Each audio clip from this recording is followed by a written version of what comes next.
Hello, my name is Riska Fauziah, and now I would like to do the student task for active listening for meeting 5. Part 1. Complete this text. Okay, so here's a joke. A man sitting on the veranda with his wife one night, when out of the blue, he says, "I love you." His wife says, "Was that you? Or was that the beer talking?" The man says, "That was me talking to the beer. Maybe you found that funny. I find it hysterical. What makes a joke funny is a question that was best the human condition since we lost our tails and started walking upright. But can scientists tell us today why we laugh? Scott Williams is a cognitive neuroscientist and the author of the book The Science of When We Laugh and Why. And he joins us from member station KUAR in Little Rock, Arkansas. Thanks for being with us, Scott Williams. Thank you very much for having me. Tell me a joke and let's break it down a little bit, would you? Sure, I should warn you though, as a scientist, I'm not trying it very well to tell jokes, but I'll do my best. Alright. So, a dog walks in the telegraph office and he say, "I want to send a message." And the operator says, "Sure, what would you like to send?" And the dog says, "Woof, woof, woof, woof, woof, woof, woof, woof, woof, woof, woof." And the operator pauses a second and goes, "You know, that's only 9. You can send a 10th wolf for free." And the dog replies, "But that will make no sense." People never laugh when I tell the joke. I'm giggling here. Thank you. I wouldn't hold it against you if you didn't. Alright, I'm kind of getting my comedy writing sketch part here, but you are a neuroscientist. What makes it funny? There is one part of the brain that's worth recognizing, and it's called the anterior cingulate. It's not on the surface, it's a little below, and it's what we consider our conflict detector. Anytime we are confused or overwhelmed, or just we have conflicting information like in the form of a surprising punchline, this area gets very active. Why is conflict important in a joke? It's basically how we process things we don't understand.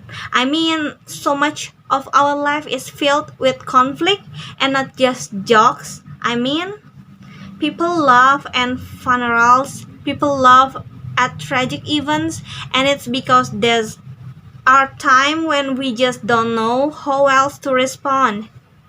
I mean, humor is much broader than just a stand-up routine.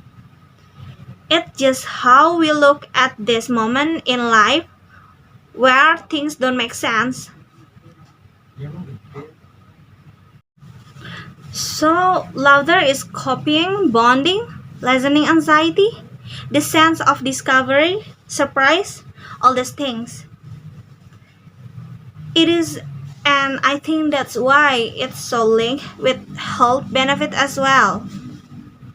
Now, humor hasn't always had been looked up so positively. You've read that Plato and Jesus weren't funny. No, I mean, it's really shame. Historically, humor has not gotten a good rap. Someone actually counted the number of the times that laughter occurred in the Old Testament. The total number is 29, and of those, only 2 are positive. In other words, only 2 are occasions of joy. Well, there's debate now whether Jesus laughed or not. just in the New Testament, but in his whole life. And of course, Plato, Hobbes, Nietzsche, the scholar all have very negative views toward humor because they saw it as something that weak means dead. It's not something that serious people do. Do you think men and women tell jokes differently? They do. It turns out that women love more than men, but they are much less successful in the world of comedy. Or at least there are fewer professional female comedians, which is it's a shame, and people have wondered why is this? Because it's certainly not that women have less of sense of humor, and one evolutionary theory is that the men are raised and maybe even have evolutionary benefit to being the funny people in the relationship. We men make a woman laugh because it's a sign of genetic fitness. A man who can make his partner laugh is more likely to be intelligent and a good caregiver. And that's also why women consistently rate sense of humor as number one desired trait in a mate. For men, sometimes it's closer number three after intelligence and good look. So women maybe aren't giving the benefits and the encouragement to be as funny as they could or should be. You want to leave us with one last joke? Oh my, okay. I have had bad success with this in the past, but I will give it a try. Two fish are swimming in the tank, and one looks to the other and he says, "Do you know how to drive this tank?" Scott Wim is a cognitive neuroscientist and the author of The Science of When We Laugh and Why. He joined us from Little Rock, Arkansas. Thank you for joining us. Thank you very much for having me. And you are listening and maybe loving to Weekend Edition from NPR News. Part 2. Complete this text. Dad. Oh, what? The movie is over. You slept through the best part. I must have dozed off during the last few minutes. Right, you were gone for so long and you should have brought your pillow and blanket. So what did you think about it? Well, overall, I'm a little disappointed with the movie. I mean, the story was a little bizarre, you have to admit. I mean, really? How believable is a plot about a captain who navigates his spaceship to the far reaches of the galaxy and encounters a race of frog people? I mean, come on. I thought it was fantastic. I mean, you have to admit that the special effects were awesome and the acting wasn't bad either. Come on, what about the ship's communication officer? I mean, what did you think about him? Wasn't he a little weird to you? He was always talking to himself and he had that funny hairdo. Well, he was a little unusual. But the ship's doctor was amazing. It was so cool when he brought the captain back to the life during one of the battles. That was pretty realistic, but then the rest of the movie just went from bad to worse, and the photography was so fake. How do you know? You were snoring so loud. The neighbor probably had to close their window. It was that bad. Well, let's go to the bed.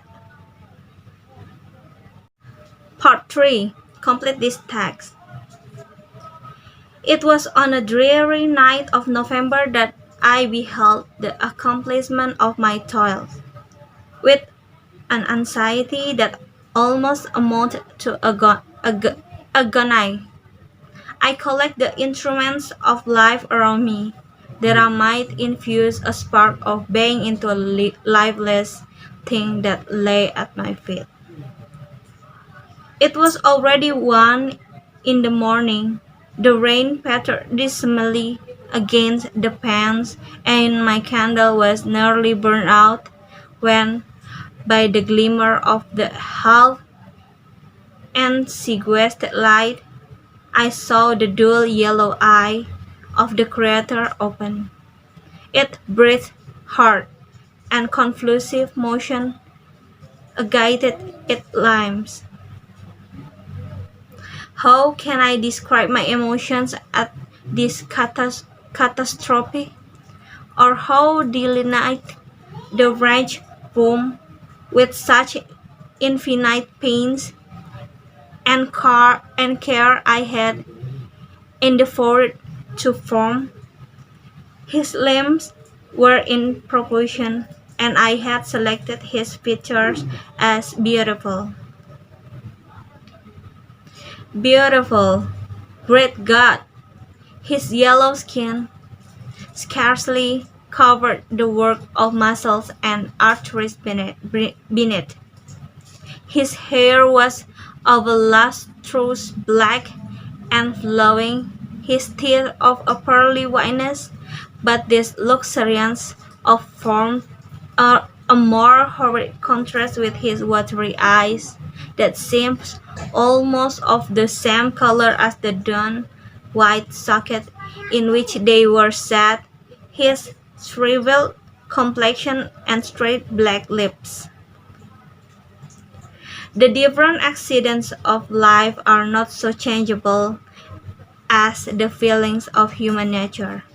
I had worked hard for nearly 2 years for the sole purpose of infusing life into an inanimate body.